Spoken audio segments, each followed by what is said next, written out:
iryo jambo rirateye umubabaro. Abantu bari barabonye Imana ingene yabakuye muri Egiputa ikabakuza y'ukuboko kwayo n'inkomezi zayo, ikigaragaza imbere ya Farawo, igakora ibitangaza bidasanzwe imbere ya Farawo. Hari maso kugira ngo babona y'igishushanyo, hari nk'ababona y'igishushanyo, hari nk'abari barakoze mu mazahabu.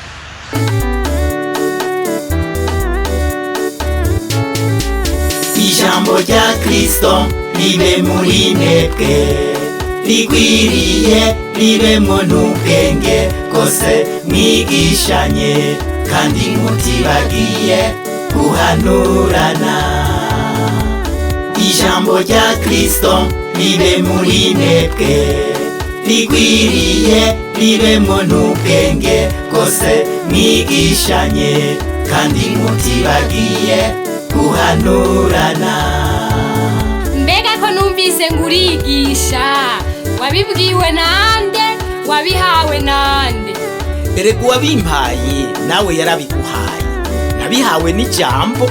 Abikolosayi 3:16.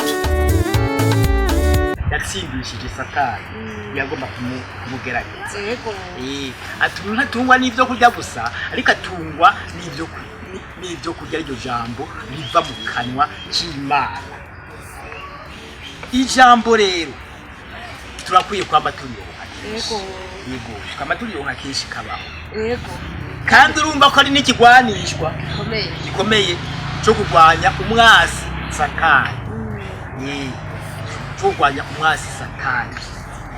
No musi mugandi ko nibaza ijambo tuza kuganira ko bijya ryo. Soko jara zijambo ry'Imana ndiko ndibaza twoyaga. Kuba turaganira. Turabe ijambo ry'Imana riri mu gitabo cyo Kuvayo igice cya 3. Igitabo cyo Kuvayo igice cya 32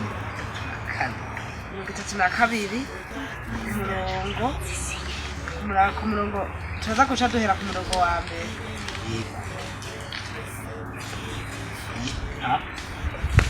Kumenga umutwe w'ijambo uramba baje nabo kandi. Oya, mbona ngo Aroni acubira Abisirayeli ikigwamana cy'inka n'izahabu. Mana yanje. Jambo ry'Imana tugomba tuganira. Waregeze gusoma ijambo ry'Imana yari kiteguwa. Rero umenga ndababaca. Soko ni yorosha. Somba. Turabe. Aravuga ngo duhereye ku murongo wa mbere. Abantu babonye Mose yateje kuri uwo musozi atamanutse, bakoranira kuri Aroni baramubarira batenda, nuturonkere imana zo kutuja imbere. Mana yaje mana. Kuko umwe Mose yadukuye mu gihugu ca Egiputa tazi ico yabaye. Aroni arabishura ati nimukature impeta z'izahabu ziri ku matwi y'abagore banyu no ku bahungu n'abakobwa banyu muzinzanire. Nuko abantu bose bakatura impeta z'izahabu zo ku matwi yabo bazishira Aroni. Arazabira azivugutira mu nkero, azikuramo igishushanyo c'imasa, agitunganishije isinzo. Baravuga bati yemwe Abisirayeli, ngiyo Imana yanyu yabakuye mu gihugu ca Egiputa. Aroni abibonye yubaka igicaniro imbere yaco, arabitangaza aravuga atejo hazoba umunsi mukuru w'Uhoraho. Bukeye bakoroka kare batanga ibimazi bavyosa, bazana n'ibimazi z'ishimwe, bicarikwa no kurya no kunywa, bava hasi baravyina. Mana yaje. Sengi Imana kabiri duhanye. Mana nyine ubushobozi. Uvuga neza ugakora ibitangaza, ugatanga amara, ugatanga imigisha. Wemeye gutanga n'umwana wawe w'ikinege kugira ngo adupfire, ishobore gukira ibyaha.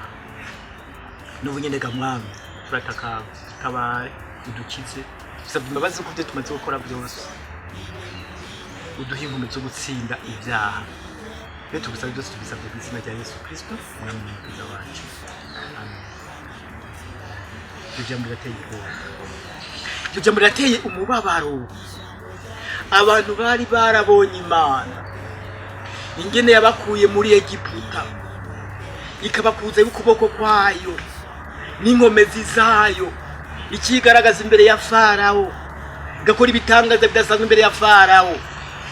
Hari maso kugira ngo babona y'igishushanyo, hari nk'ababona y'igishushanyo, hari nk'abari barakoze mu mazahabu, ariko byarashitse byerekana ko wa mu cyagihume nyine ukikora ibyo byose bicabye. Umve yewe aho wari kurasoma n'ukuri nahebye ndababara cyane. Abisirayeli uravye ukungere Imana yagiye bagirira neza bakiri muri Egiputa. Imana yarakoze ibitangaro byinshi cyane bari mu gihugu ca Egiputa. Ubwa mbere muri Egiputa azi ko bari bagorewe yo amagogo umuntu atokwitura. Hanyuma rero Imana yaheza irabakora ibitangaza, ibakura hari ahantu muri iriya mibabaro, ibakura muri buriya bubabare, mbega waruzi mbega amahano bari shikaho umwana avuse w'umuhungu kwari uza gutamuhutse. Bakoreshwa n'ibikoko bitagiranye n'ibyo nabyo nyine cyangwa byo mu ishyamba kuko nabakoresha nkangira ngo barazibabarira, bakabaremeka ibintu biteye ubwoba, bakabaremeka imizigo iremereye, ariko korabyiye mukwanitse no zicyaki kwanitse nico gishakani yeco none soko je ndiko ndibuka ijambo ry'Imana ingene bajabutse ikiyaga gitukura. Imana igacinzira bakajabuka bakarengana hagati mu ruzi, maze bahejeje ngo Imana iracinzira ibarabara nk'iri, bajabutse neza kwa nyuma Imana irasubira rekura amazi. Kandi ikintu kintangaje bashize hakurya ngo baciye bicara barashima Imana kwibajabukije kandi kwibakuye mu gihugu cya Egiputa. Ariko biraza nta gishushanyo babona imbere yabo. Birababaje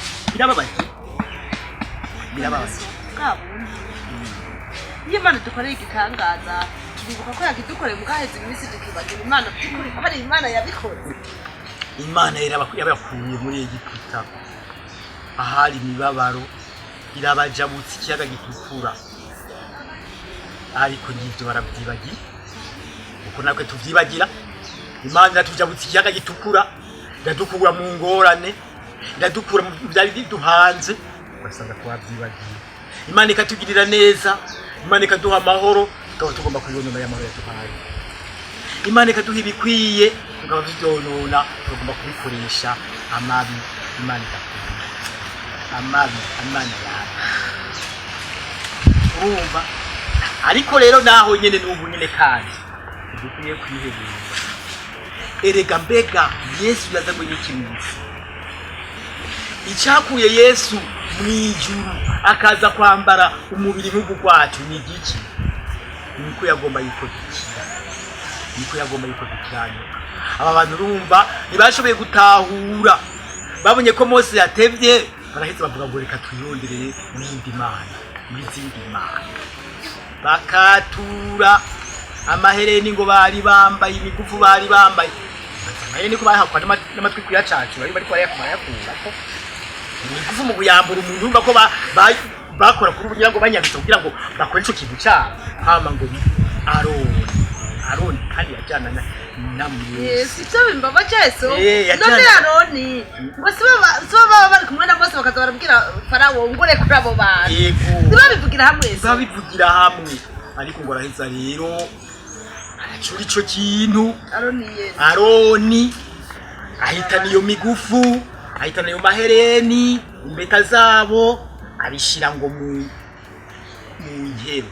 Nazo ko ari ahantu abacuzi bakorera keshi iyo bavuze inkero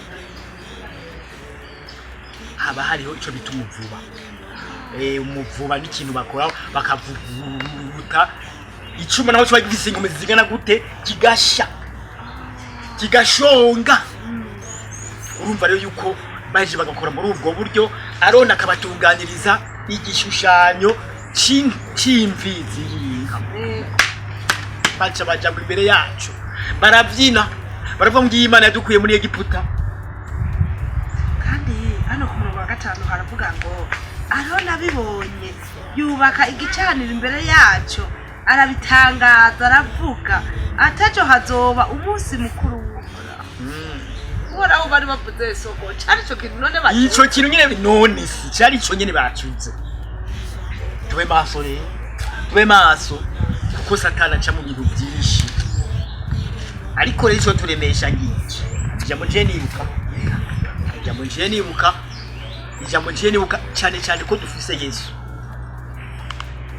aba bantu bari barumvise ivyagezwe babuza gusenga ibigirwamana babuza gusenga ibintu bitari Imana babuza gusenga ibishushanyo umugabo byarashitse barabisenga kubera hari ingoma zizari zikimutse Imana yatumye umwana wayo afise ishusho y'umubiri w'icyaha kuba ikimazi c'icyaha atsindisha icyaha kiri mu mubiri kugira ngo ivyo vyagezwe bibwiriza bishikanwe muri twebwe tutagenda mu buryo bw'akameremere kacu ariko tugenda mu bw'ihembo umisa hinzinziri ico batari bwaronke abo bantu ngwico ivyagezwe bitashoboye bariya bayoborwa n'ivyagezwe harimwo ntusenge ibigirwamana ntiwice ntiwibe ntusambane ntugire gucyaha n'ibindi byinshi muga kubera kamere y'umuntu nayo ifise inkomezi gusumba ivyo vyagezwe ifise ubushobozi buruta ivy'ivyagezwe icabuza yuko babikora ugasanga vyagezwe vyabananiye ariko noneho ngo Imana ihavirunyi ku mwana wayo afise ishusho y'umubiri afise inzinzi uwo niwe vyagezwe twashobora kubishitsa muri twebwe bigakora sogo reka rero ndakubwira ikintu uwo Yesu ikintu kinezeye uwo Yesu wacu uwo Yesu tuzomukuma inyuma sogo nari nagite ubwoba nefungise umutima wanje ubabaye yavuga none Roni yagendanye na Mose ko yubahutse akabigenza gutya maze tugombe dushake tureke gukora tugombe tubireke navyo tuzoshobora ireke kumenya ariko unjiye numva ijambo rifashe umutima wawe ngo iki byagezwe bitashoboye kubwo yantuneshereje ko tutobishobora ciendema iki byagezwe bitashoboye kubera bifise intege nke kubwa kameremere kacu kamere yacu ni ikintu c'inkomezi n'ubushobozi iyo gishatse ivyo nyene kigomba gukora ikibi iyo kamere yacu igomba gukora ikibi nuko nyene igomba amabi yose nuko nyene bikashoboka ariko noneho ibyagezwe biraheza bigashikanwa muri twebwe bikagira inkomezi bikagira ubushobozi biciye mu mwana w'Imana ngo Imana irungi ku mwana wayo kugira ngo bya bindi byagezwe bitashoboye bishoboke muri cyo abantu bako tunezerewe abo ntitubone nezerwa none gaye dukwiye kunezerwa kandi tugashima iyo Mana umwana wayo umwana w'ikinege w'Imana araza aradupfira kugira ngo dushobore kuronka za nkomezi zari zarabuze bwa bushobozi bwari bwarabuze cyaki n'ibyagezwe bitari byarashoboye noneho birashoboka mu mwana wayo bizere ko tuzinze turafise inzinzi muri Kristo Yesu niwe atuma tunesha no kuvuga nkuko twegeze no kubiganira cyagi igihe cyose twumvise ibintu bigomba kuza bigomba kudutera bigomba kuza kutubuza amahoro tubanze kubiva ku Mana tubanze nimba hari ibyiza kuko Satani ashobora guca mu byiza kuko agomba haduterera gatunesha tubaza Imana ko mbega ibyo bikurabega Mana ni ibyawe ibyo mbega ibi birashoboka mbega ibi byoba ari ibyo kuri byinshi tugerageza duciye muri Kristo Yesu urumvisa ko dushaka dutsinda ko yaranesheje yego ibyo twize byose ko ko yanesheje yego tutuma tubika byose barabyose ko yanesheje yatsinze natwe tukanetuzunisha kandi dutsinda mwebwe mutwumviza murabyumva murondere intsinzi biciye muri Kristo Yesu nta bundi bushobozi nahandi mwoshobora kunesha nahandi mwoca ngo muneshe ndetse muri Kristo Yesu nuko ibyo mubona bigomba kubagerageza ibyo bigomba kubatera ingorane mubanze mubaze Imana uti mbega ibi byavuye ku Mana mbega biva ku Mana muheze gusaba Imana yawe kandi muzoronka umuzi kandi muzonesha kandi muzotsinda twabe turi mu ntsinzi ibihe byose Imana ibahe murakoze rero abatumvije mwese Imana ikomeze kubahiza rigwiriye ribemwo n'ubwenge kose mwigishanye kandi mutibagiye guhanurana ijambo rya Kristo ribe muri mwebwe